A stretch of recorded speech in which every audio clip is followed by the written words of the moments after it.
नमस्कार साथियों, अगर आप भी कर रहे हैं हाईकोर्ट चतुर्थ श्रेणी कर्मचारी भर्ती 2026 की तैयारी तो आपके लिए काफी इंपॉर्टेंट वीडियो होने वाला है। आज हम बात करेंगे मॉडल पेपर नंबर 159 की और एग्जाम डेट की भी बात करेंगे कि कब होने वाला है। तो स्टार्ट करते हैं। हमारा पहला सवाल क्या कह रहा है कि कुंभलगढ़ दुर्ग का प्रमुख शिल्पी कौन था।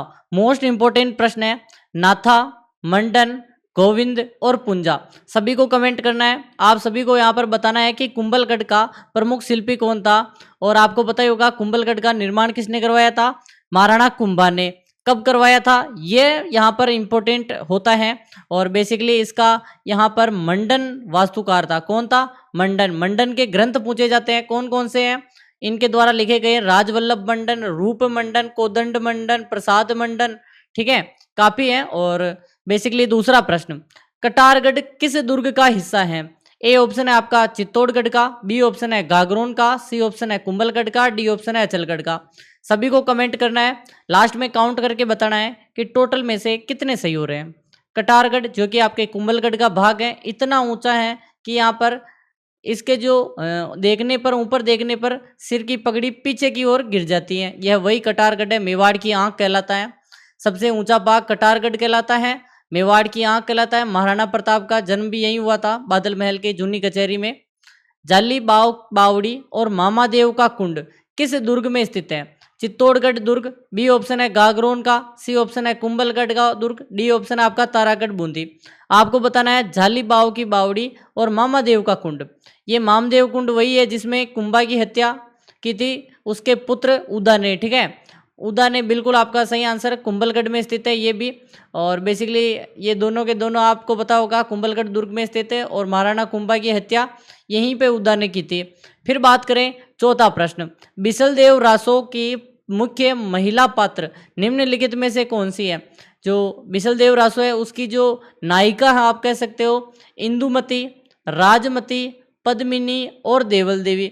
आपको पता ही होगा बिसलदेव जिन्हें हम विग्रहराज चतुर्थ बोलते हैं। ठीक है, क्या बोलते हैं हम? विग्रहराज चतुर्थ। विग्रहराज फोर्थ नंबर के यहाँ पर थे, जिन्हें बिसल देव भी कहते हैं। इनकी जो अगर बात करें रानी और उन दोनों का वर्णन मिलता है तो वो उसका नाम है यहाँ पर राजमती। ठीक है, राजमती। और बिल्कुल आपका पता ही होगा बिसलदेव रासो नरपति नाल ने लिखा था। ठीक है, नरपति नाल द्वारा रचित बिसलदेव रासो अजमेर के शासक विग्रहराज चतुर्थ मालवा के राजा भोज की पुत्री थी। यहाँ पर राजमती, उससे प्रेम विरह था। फिर है राजस्थानी साहित्य की एक प्रारंभिक रचना हंसावली रचित है। यानी जो हंसावली है ना, इसकी रचना प्रारंभिक किसने की थी? हेमचंद्र द्वारा, असाहित्य द्वारा, श्रीधर व्यास द्वारा, ईसरदास द्वारा। हंसावली की रचना किसने की? जल्दी से कमेंट करिए। और अभी तक वीडियो को लाइक नहीं किया तो जल्दी से कमेंट कर दो। ठीक है, सब्सक्राइब नहीं किया, नीचे रेड वाला बटन है, सब्सक्राइब कर दो। बिल्कुल आप देख रहे हो, जो भी बाद में देखते हैं, काफ़ी लोग लाइव के समय नहीं देखते। ठीक है, तो मैं उनके लिए यहाँ पर टाइम वेस्ट नहीं करता। लास्ट में सभी के कमेंट्स बिल्कुल आपको 2 बजे की क्लास आएगी उसमें ले लूँगा। ठीक है, बिल्कुल असाहित्य द्वारा हमारी क्लास सुबह और दोपहर को दोनों टाइम आती है। हंसावली 1370 ईस्वी में लिखी गई थी। असाहित्य ने लिखी थी। राजस्थानी प्रेमाख्यान काव्य परंपरा की प्राचीन रचना मानी जाती है। बादली के रचनाकार हैं चंद्र सिंह बिरकाली, नंद भारद्वाज, रांगेय राघव और मेघराज मुकुल। सुबह 7 बजे अपना वीडियो आता है। ठीक है, सुबह 7 AM पर एक हमारी क्लास आती है 2 बजे। ठीक है, दोपहर 2 बजे 2:15 के आसपास आ जाती है, 2 या 2:15 ये PM है। और शाम को 8 बजे भी स्टार्ट करने की सोच रहे हैं हम। 8 PM पर आपको क्लास मिल सकती है। ठीक है, अभी 2 क्लासें कंटिन्यू है क्योंकि एग्ज़ाम पास में आ गए हैं। बिल्कुल आपको पता ही होगा जुलाई में एग्ज़ाम की बोल रहे हैं। ठीक है, सूचना भी हमें यही मिली है कि जुलाई में एग्ज़ाम होने वाले हैं। बिल्कुल होंगे। ठीक है, चंद्र सिंह बिरकाली 1-1.5 महीना बचा है। बिल्कुल ये चंद्र सिंह बिरकाली का यहाँ पर ग्रंथ है बादली। इसी के साथ लू, डाफर, काफ़ी रचनाएं हैं चंद्र सिंह बिरकाली की। और पेजन नृत्य किस क्षेत्र से संबंधित है? पेजन नृत्य बताना है। हाड़ौती का है, मारवाड़ का है, वागड़ का है या फिर मेवात का है? जल्दी से कमेंट करिए। पेजन नृत्य सभी को पता होगा कि डूंगरपुर बांसवाड़ा में है प्रसिद्ध। ठीक है, बिल्कुल डूंगरपुर बांसवाड़ा में आपका पेजन नृत्य किया जाता है। तो आपका आंसर भी यहाँ पर वागड़ हो जाएगा क्योंकि डूंगरपुर बांसवाड़ा किस में पड़ता है? वागड़ में पड़ता है। बिल्कुल, यहाँ पर बात करें। ठीक है, यहाँ पर आप देख लो, व्याख्या देख लेते हैं। बागड़ क्षेत्र डूंगरपुर बांसवाड़ा में दीपावली के अवसर पर, यह भी पूछा जा सकता है कि दीपावली किस अवसर पर, निम्नलिखित में से कौन सा नृत्य कालबेलियाओं का नहीं है? नहीं पे ध्यान देना है। चक्री, संकरिया, चरी और पनिहारी। अब काफी लोग कहते हैं कि सर ये चक्री तो आपके कंजरों का है, ठीक है, और सर हमने तो देखा ही नहीं, और इस पे टिक करके आगे। नीचे देखो, चरी नृत्य, ये है गुर्जर जाति का। अब आपको बता दूं कि बेसिकली जब दोनों ऑप्शन हो ना, तो अब आपको चरी करना है। क्यों? क्योंकि आपको पता है कि चरी नृत्य की प्रसिद्ध है फलकुबाई गुर्जर, लेकिन चक्री बेसिकली कालबेलियाओं में भी चक्री प्रसिद्ध है, ठीक है, और कंजरों में भी है। तो बेसिकली चक्री को हम दोनों में यहाँ पर मान सकते हैं, लेकिन चरी तो आपका गुजरों का है, तो आपका आंसर भी सी होगा। एक बार नीचे जरूर देखें, एक पढ़कर आंसर ना दें। चरी नृत्य गुजरों का है, कालबेलियाओं का नहीं। विकल्प ए चक्री कंजरों का है, लेकिन प्रश्न की प्रकृति में चरी स्पष्ट रूप से उत्तर है, जो कि कालबेलिया का नहीं है, ठीक है। यहाँ पर थोड़ा सा दिमाग लगाना है और प्रश्न को करके आना है, छोड़ना नहीं है, ऐसे दो दो आ जाए तो। मुगल सम्राट शाहजहां के समय ही प्रसिद्ध नाहर नृत्य की खेलने की परंपरा कहाँ प्रचलित है? मांडल में, चोमू में, चाकसू में, किशनगढ़ में। और शायद कल हिंदी की क्लास नहीं हुई थी, ठीक है, मैंने सोचा था कि कल हिंदी की कर देंगे, लेकिन शायद आज हिंदी की क्लास हो तो देख लेंगे, ठीक है। बाकी हिंदी पढ़ाना इम्पोर्टेंट है, बिल्कुल। संज्ञा वाला टॉपिक आएगा, अगर क्लास आएगी तो मेरे हिसाब से 11:30 के आसपास मैं देखूंगा, या फिर 10:30, या तो 10:30 पे मैं कर दूंगा, या फिर 11 पे, ठीक है। बिल्कुल, नाहर नृत्य मांडल में है, बिल्कुल, मांडल भीलवाड़ा की जगह है। शाहजहां के समय, और पूरे शरीर पर बेसिकली रुई चिपका दी जाती है और शेर का स्वांग किया जाता है। पाबूजी की भतीजी केमल देवी का विवाह किस लोक देवता के साथ हुआ? गोगा जी, रामदेव जी, मेहा जी और तेजा जी। कमेंट करो, तब तक मैं पानी पी लेता हूँ।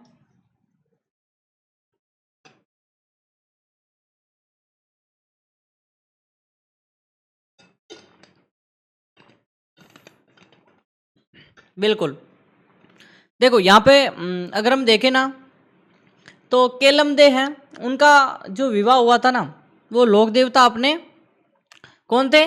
गोगा जी के साथ हुआ था। याद रखें, पाबू जी की भतीजी का विवाह गोगा जी के साथ हुआ था। देखो, लोक कथाओं के अनुसार पाबू जी की भतीजी, जो कि बूढ़ो जी की, बड़ो जी या बूढ़ो जी की पुत्री थी केलमदे, उनका विवाह हुआ था गोगा जी के साथ। चाहर पीर के नाम से कौन से लोक देवता को जाना जाता है? हड़बू जी सांकड़ा, रामदेव जी, देव नारायण जी और गोगा जी।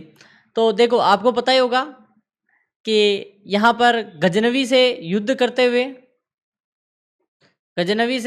हुए यहाँ पर वीर गोगा जी महाराज अपने 47 पुत्र व यहाँ पर 60 भतीजों के साथ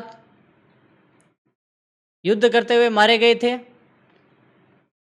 और गजनवी ने ऐसा कहा कि ये तो साक्षात चाहर पीर है, क्योंकि इनका सिर कट गया था और फिर धड़, जो बचा हुआ शरीर है धड़, वो लड़ रहा था, तो इसीलिए साक्षात देवता कहा गोगा जी को। किसने? गजनवी ने।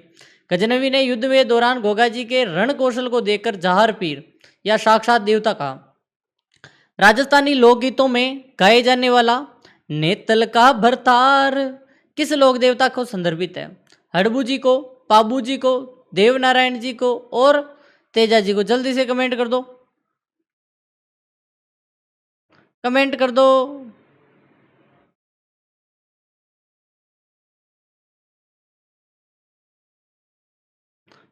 कमेंट करो, कमेंट करो।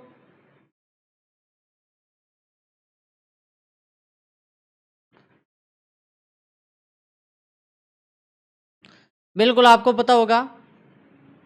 देखो, मारो हेलो सुनो जी, रूणे चारा धनिया, अजमल जीरो कंवरा, माता मेणे दारा लाल, रानी नेतल राह भरतार बाई, सुगना रा बीर, काफ़ी बेसिकली रामदेव जी के बारे में कहा जाता है। नेतल के भरतार, नेतल इनकी पत्नी का नाम, रामदेव जी के, ठीक है। गाना अगर गाएं तो काफ़ी अच्छा है बेसिकली, रामदेव जी का तो गाना भी चाहिए, ठीक है। मारो हेलो सुना जी रामा पीर जी। जैसलमेर के भाटी राजवंश की कुलदेवी कौन है? आवड़ माता, तनोटिया माता, स्वांगिया माता और उपरोक्त सभी। जैसलमेर के भाटियों का अगर हम देखें तो जैसलमेर में काफ़ी समय, लंबे समय तक इनका अधिकार रहा था, ठीक है। और बेसिकली इनकी जो स्वांगिया माता है, भाटियों की कुल देवी मानी जाती है स्वांगिया माता। बिल्कुल आवड़ माता को स्वांगिया माता का रूप माना जाता है।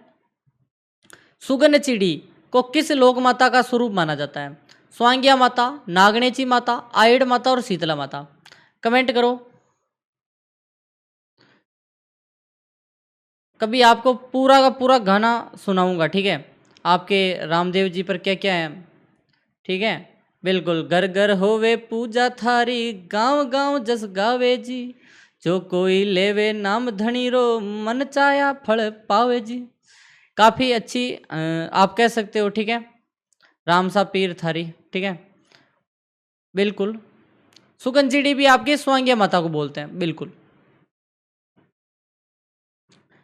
एंड ठीक है, सुगंजिड़ी का स्वरूप माना जाता है। आशापुरा माता किस वंश की कुलदेवी है? चौहान वंश की, राठौड़ वंश की, खींची वंश की, गुहिल वंश की। आशापुरा माता पाली में मंदिर है, ठीक है। और बेसिकली अगर हम देखें तो आशापुरा माता चौहान वंश की कुलदेवी है। लक्ष्मण चौहान याद होगा, नाडोल, उसी समय यहाँ पर बात करें सोनगरा चौहान है, उनकी देवी है बेसिकली, खासकर सोनगरा चौहान, बाकी चौहानों की है टोटल।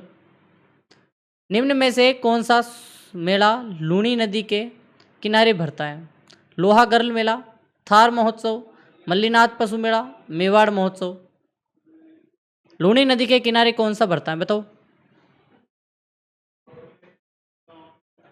कमेंट करो। बिल्कुल, लूनी नदी के किनारे मल्लीनाथ पशु मेला पड़ता है, जो कि बाड़मेर में है, ठीक है, तिलवाड़ा बाड़मेर, लूनी नदी के किनारे आयोजित होता है।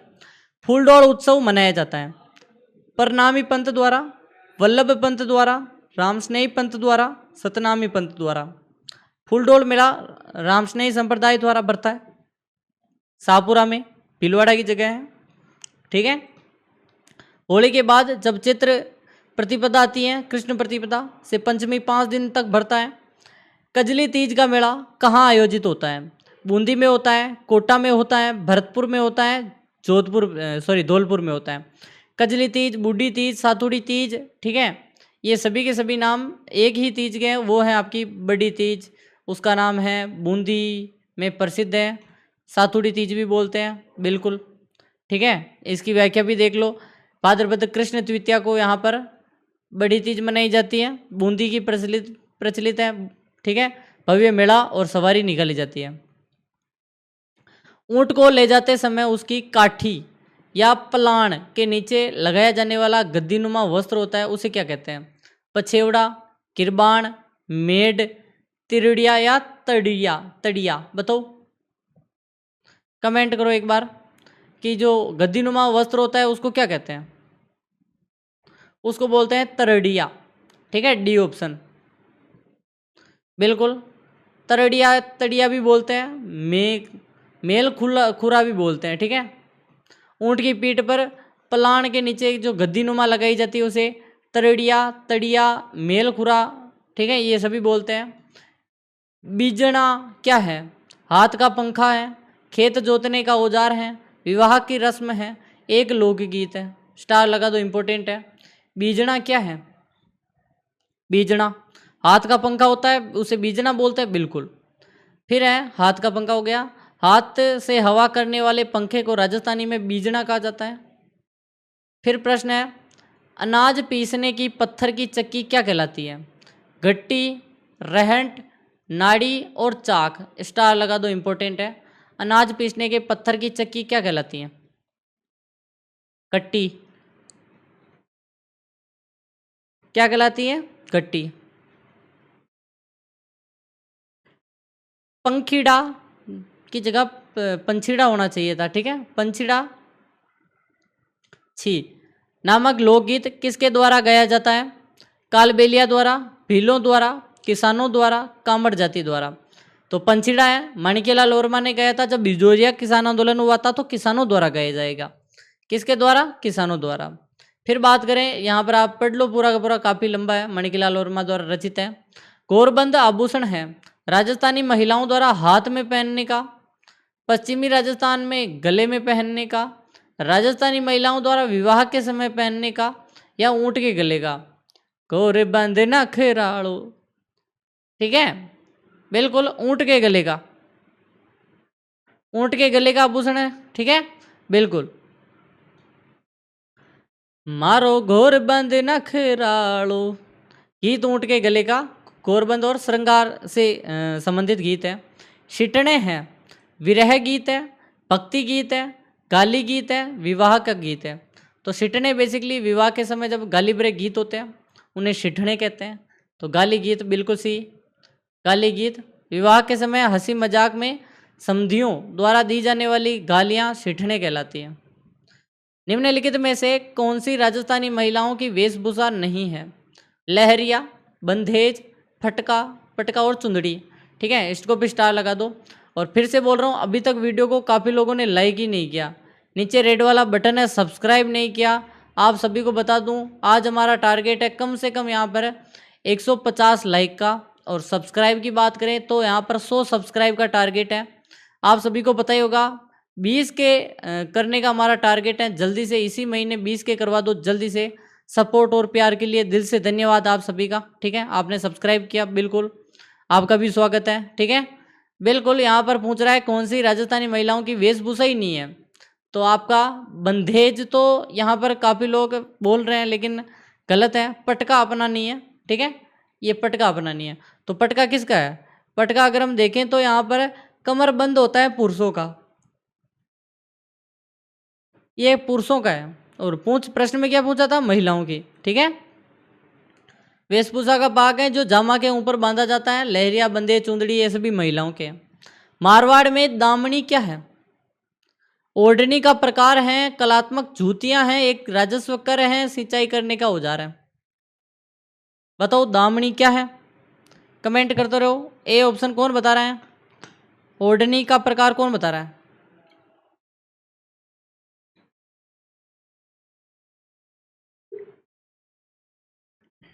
बिल्कुल ए ऑप्शन, ठीक है। बीच बीच में पानी पीते रहो वरना डिहाइड्रेशन हो जाएगा, बिल्कुल, ठीक है, बिल्कुल। दामनी ओढ़नी का प्रकार है। भील जनजाति में कच्छाबू कौन पहनता है? पुरुष पहनते हैं, महिलाएं, नवयुवक, लड़का और बालक। जल्दी से कमेंट कर दो, कच्छाबू कौन पहनता है? महिलाएं पहनेगी, और कौन पहनेगा कच्छाबू? घुटनों तक का होता है, घाघरा पहनती है, कच्छाबू कहलाता है। नेवरी शरीर के किस अंग में पहना जाता है? आभूषण है बेसिकली नेवरी। कमर में, गर्दन में, हाथ में, या पैर या टखना में? बताओ। नेवरी टखना या पैर का आभूषण है, ठीक है, बिल्कुल डी, टखना पैर का है। नेवरी, आंवला, झांझर, पायल ये सभी पैर के हैं। फोलरी आभूषण पहना जाता है गले में, पैर की उंगली में, बाजू में और हाथ की उंगली में। फोलरी बताओ।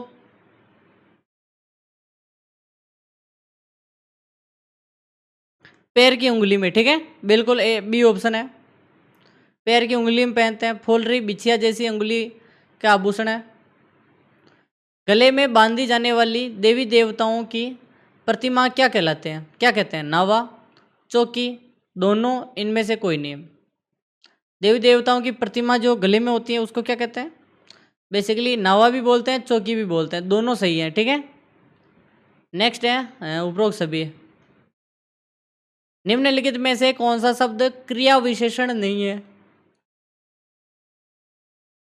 इस पर ध्यान ज्यादा देना है आपको। अचानक, दूर, आज, तथा। क्रिया विशेषण। अब क्रिया विशेषण क्या होता है पहले तो ये समझो, फिर आप आंसर दे पाओगे कि क्रिया विशेषण तो जब समझोगे तभी तो इसका आंसर दे पाओगे। यहाँ पर आप देखोगे एक चीज कि तथा, तथा ये नहीं है, अचानक क्रिया विशेषण है, दूर क्रिया विशेषण है, आज क्रिया विशेषण है, लेकिन तथा नहीं है। हितैषी का सही संधि विच्छेद क्या है? हिते असी, हित एसी, हित एशी, ही है असी। बताओ हितैषी का, बताओ कमेंट करके, और सभी का आंसर आना चाहिए, ठीक है।